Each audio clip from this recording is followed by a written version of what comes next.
Assalamualaikum warahmatullahi wabarakatuh. Selamat berjumpa kembali di channel Mufid. Kali ini saya akan membahas tentang nama Ubaidillah. Ubaidillah ini apakah hidup pada zaman Bani Umayyah atau hidup setelah wafatnya Sayyidina Husain. Nama Ubaidillah ini menjadi perbincangan yang cukup hangat.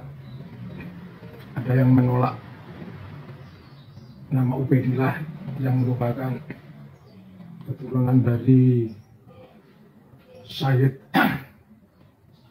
Husain. Ada yang menyatakan menolak.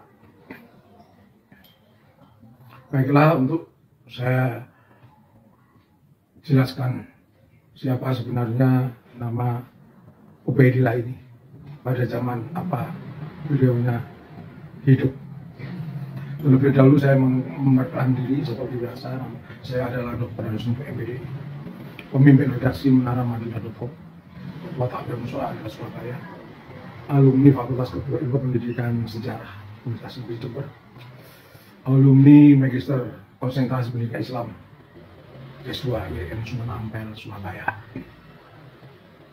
Pemirsa yang saya hormati seluruh Indonesia, nama Ubaidillah adalah nama yang cukup menjadi perhatian masyarakat Indonesia yang saat ini, khususnya dari kalangan Jam'iyah Nahdlatul Ulama. Dari penelusuran sejarah bahwa nama Ubaidillah adalah hidup pada zaman dinasti Umayyah yang berpusat di daerah Syria. Ubaidillah ini adalah putra dari Ziyad, sehingga namanya menjadi Ubaidillah bin Ziyad. Ini hidup pada masa Bani Umayyah, dan pada saat itu raja atau khalifahnya bernama Yazid bin Muawiyah. Ubaidillah ini adalah gubernur Basrah yang sangat kuat, menakutkan, dan pemberani. Pada saat terjadinya kisruh antara Muawiyah dan Sayyidina Ali, Ubaidillah ini posisinya menjadi pengikut dari Muawiyah, merupakan tentara yang sangat hebat dan selalu menang dalam setiap pertempuran. Pada masa khilafah Yazid, Ubaidillah bin Ziyad ini dilantik menjadi gubernur Kufah, gubernur Basrah di Kufah. Beliau merupakan gubernur yang sangat kuat, yang mampu menghancurkan kekuatan sisa-sisa dari pengikut Sayyidina Ali dan kelompok Syiah. Pada saat Sayyidina Husain melakukan perjalanan menuju Kufah,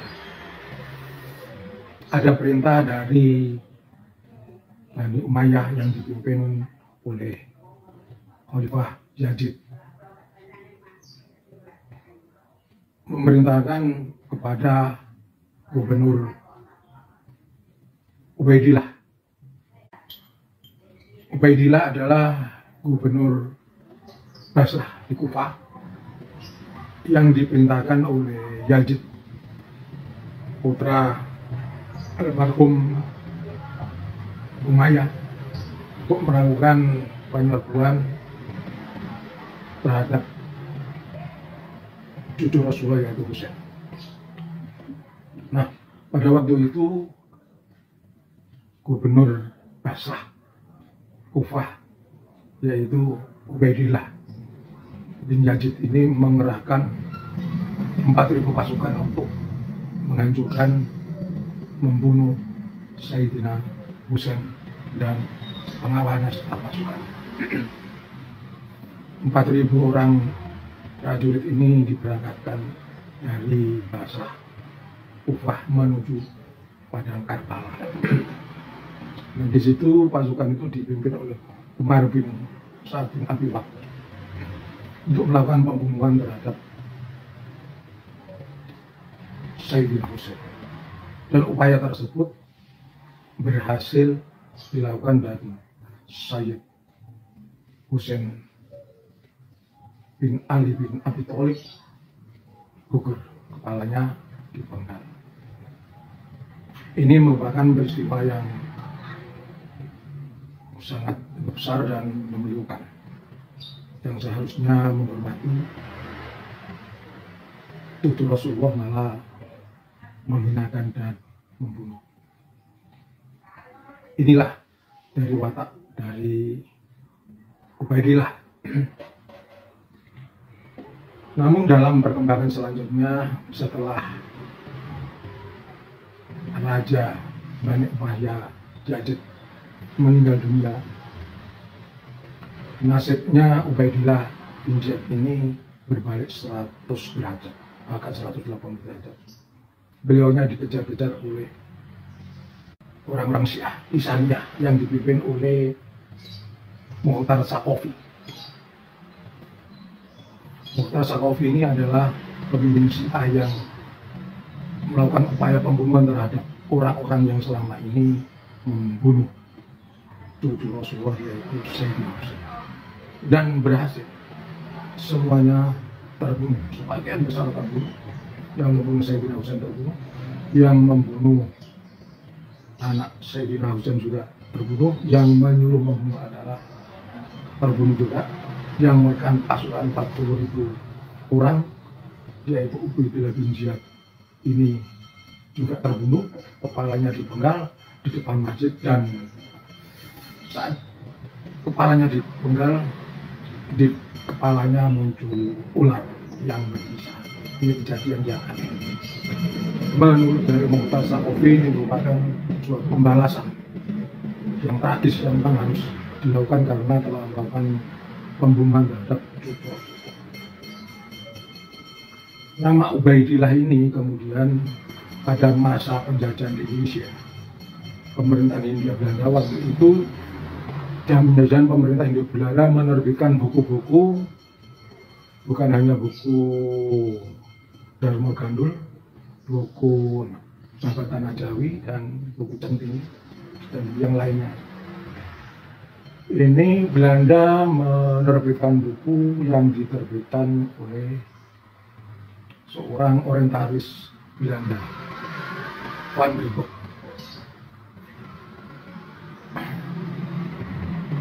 Van Riebeeck ini menerbitkan buku dalam rangka mempersiapkan penempatan nama Ubaidillah yang ada di Van Riebeeck. Ini hingga kini menjadi acuan dari kaum Alawi. Tapi bagi saya selaku sejarawan mengatakan bahwa nama Ubaidillah sang pembunuh cucu Rasulullah itu telah dimasukkan di catatan kepada buku yang ditulis oleh Van Riebeeck. Dengan demikian jelas bahwa Ubaidillah ini tidak ada sangkut pautnya dengan terah Sayyidina Husain dan terah Rasulullah. Ini menunjukkan bahwa ada manipulasi dari buku Van Riebeeck. Pemirsa yang saya hormati, kemudian bagaimana peran dari kaum Ba'alawi? Mereka didatakan pada tahun 1835. Kemudian tahun 1844 Habib Utsman bin Yahya dilantik menjadi Mufti Agung Batavia untuk melumpuhkan para kiai yang sedang melakukan perlawanan, khususnya di daerah Banten. Kitab-kitab yang dikarang oleh Habib Utsman bin Yahya ini sebenarnya sangat berbeda dengan kitab-kitab yang diajarkan pada kiai pada masa zaman pemerintahan Hindia Belanda. Jadi bukan zaman Orde ya, pada zaman pemerintahan Belanda. Majelis-majelis pengajian dari para habib ini pada masa pemerintahan Hindia Belanda masih bersifat untuk kalangannya sendiri. Jadi masih belum secara terbuka. Ketika masih hidupnya Habib Utsman bin Yahya maupun setelah meninggalnya Habib Utsman bin Yahya pada tahun 1913, ini dakwah dari kaum Ba'alawi, para Habib ini masih bersifat pada lingkungan sendiri. Ini dibuktikan bahwa perkawinan putrinya para Habib, para Ba'alawi tidak diperbolehkan menikah dengan orang-orang pribumi atau orang-orang lain. Karena apa? Karena pada waktu itu memang terjadi persatuan antara para kiai, orang-orang pribumi dengan para habaib yang dibawa oleh pemerintah Belanda. Memang ada peraturan itu, mereka khawatir. Hal ini sampai berlangsung pada masa pemerintahan Hindia Belanda dan masuknya pemerintahan Jepang. Ketika pada zaman Jepang, dakwah dari para habib ini mulai ada pergeseran perubahan, bukan lagi dalam lingkungan kelompoknya sendiri, kelompok halal, tapi sudah mulai kepada orang-orang pribumi, tapi pribumi yang mendukung dakwahnya para habib. Mengingat pada masa pemerintahan Jepang, para klien Ba'alawi tidak memiliki kekuatan karena pendukung utamanya sudah pulang ke Nederland Belanda tanpa perang melawan Jepang. Kemudian memasuki masa kemerdekaan atau menjelang masa kemerdekaan ini, gerakan-gerakan dakwah dari para habib tetap berlangsung, mendakwai dari kelompoknya sendiri dan kelompoknya masyarakat pribumi.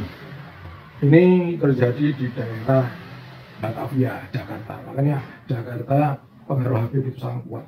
Juga di daerah Pasuruan dan Bangil. Maka kekuatan daerah Pasuruan dan Bangil sangat kuat. Para habib bisa berdakwah dengan masyarakat sekitar, baik di Jakarta maupun di Bangil, Pasuruan, Malang, Sumeneb, Bondowoso, Banyuwangi, dan Pekalongan, Kudus, Gresik, Solo. Ini mereka berdakwah. Dan Presiden Soekarno yang sempat datang ke Masjid Kuitang.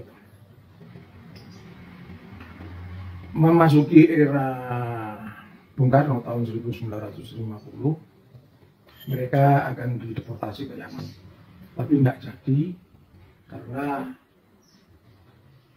ada bantuan dari Kiai Muhammad Hasbullah agar tidak dideportasi ke Yaman, sebagaimana Belanda yang dideportasi ke daerahnya atau negaranya. Kemudian memasuki pada zaman Soeharto, gerakan-gerakan dakwah dari Habib ini mulai menamatkan diri. Jadi bukan berdakwah terhadap kalangan sendiri, tapi kalangan sendiri maupun pengikut yang mendukung para Ba'alawi, tapi sudah merambah ke masyarakat luas. Tapi posisinya hanya berada di daerah kota ya, misalnya kota Surabaya, kota Gresik, Pekalongan, Malang, kota Bondowoso, kota Pasuruan, Bangil, Jakarta. Ini mereka berdakwahnya di lubang kota pada zaman masa Soeharto. Sementara di desa-desa dan pegunungan sejak dulu merupakan pusat dakwah dari para kiai, baik yang kampung maupun kiai pesantren yang masih ada keturunan Bani Songo. Ini berlangsung sampai 33 tahun pada masa pemerintahan Presiden Soeharto yang terkenal dengan nama Orde Baru.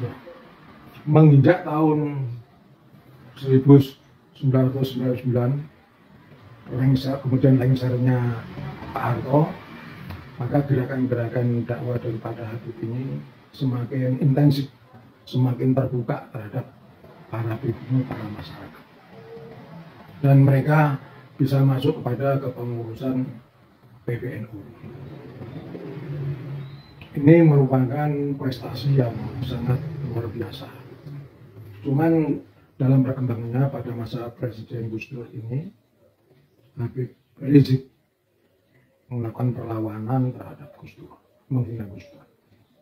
Kemudian pada masa pemerintahan Jokowi, Habib Bahar dan pemimpinnya menghina para kiai yaitu dengan slogan Habib yang bahlul lebih baik dari 70 kiai lainnya, menimbulkan kemarahan dakwah-dakwahnya. Sebenarnya masih banyak Habib-Habib yang baik, itu Habib-Habib sepuh itu yang santun, yang bikin nama Habib Tartoreng itu kan sebenarnya ya statementnya Habib Rizik dan Habib Bahar dan Habib yang lain. Karena Habib-Habib yang sepuh-sepuh masih banyak. Nah, gerakan dakwah pada masa sekarang ini malah menjadi blunder, banyak ditentang oleh anak-anak muda dari kalangan NU yang menentang keberadaan Habib. Ya, karena Habib Bahar dan Habib Rizik melakukan penghinaan terhadap para kiai dan tokoh ini hingga saat ini terus berlangsung. Dari gambaran ini jelas bahwa peran Habib itu tidak begitu besar terhadap umat Islam karena posisinya adalah di kota dan mereka baru menyebarkan ajaran Islam pada masa Presiden Soeharto. Dengan demikian, masyarakat Islam yang ada di Indonesia, di Jawa maupun Jawa ini dikenalkan oleh keturunan Wali Songo, bukan keturunan dari Pak Alawi dan Habib Usman bin Jaya. Kalau ada yang mengatakan bahwa umat Islam di Indonesia mengenal agama Islam itu karena peran dari para Habib Pak Alawi, ini sebenarnya tidak benar. Dari fakta sejarah tidak benar sama sekali. Karena apa? Karena dakwah mereka baru menyentuh di perkotaan, itu pun hanya pada lingkupannya dan sebagian kepada masyarakat pribumi yang terkenal dengan nama Muhyiddin.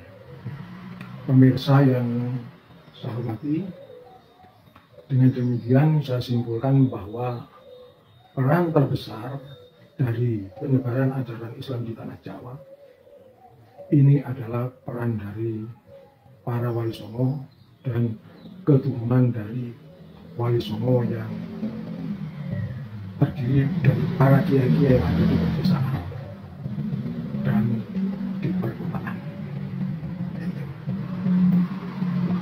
Ini dari analisa saya dengan analisa pendekatan sejarah. Oleh karena itu, kita sebagai warga Jamia Indo, sebagai ketua Wali Songo, akan tetap terus berdakwah dan tetap meneruskan sejarah Wali Songo agar tidak dibengkokkan. Karena apa? Pada akhir-akhir ini bahwa ada pembelokan situs sejarah, yaitu makam Sunan Ampel telah dirubah bentuknya menjadi bentuk seperti yang ada di makam-makam Yaman. Ini dari bentuk misalnya.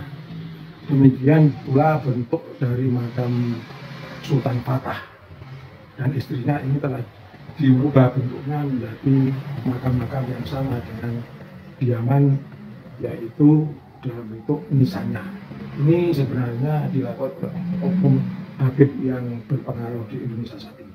Dan hal ini tidak bisa dibenarkan karena akan memotong sejarah, memotong situs sejarah.